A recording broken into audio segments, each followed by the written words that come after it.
May hapon. Maayong hapon. May hapon. God bless. God bless. God bless. May hapon. Nagmisa ko sa gawas ganiha na ay upat ka bata gadula. Bibo, wala sila'y pakialam sa palibot. Tunong kaayo sa ebanghelyo karong adlaw Sabado, basaha gani igsuon. Mautong niingon din ko sa wali, tanawa ang mga bata, bibo silang gadula, wala sila'y pakialam sa palibot, kay kabalo mo, usa lang ang ilang focus. Ginikanan.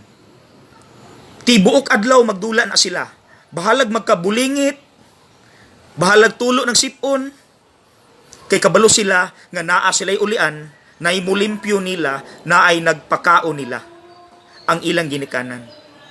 Mga igsuon ka na unta atong puy-an, bisag managko ta.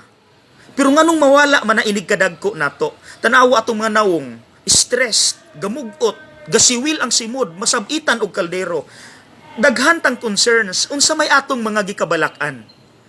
Naa na makatay kwarta, power, dungog, kay basin daghantang gipang sangpit.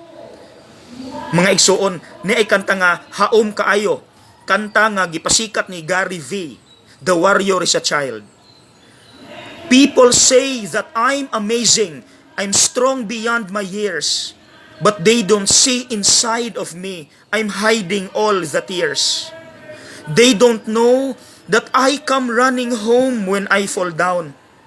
They don't know who lifts me up, who picks me up when no one is around. I drop my sword and cry for just a while. For deep inside this armor, the warrior is a child. Mga igsuon, walay mayong laki nato because whether we like it or not, anak ta sa Dios. So ipagawas na mga igsuon, when we pray, just say, Lord, ikaw na'y bahala, Lord, sa tanan, nagasalig ako kanimo. Amen. God bless.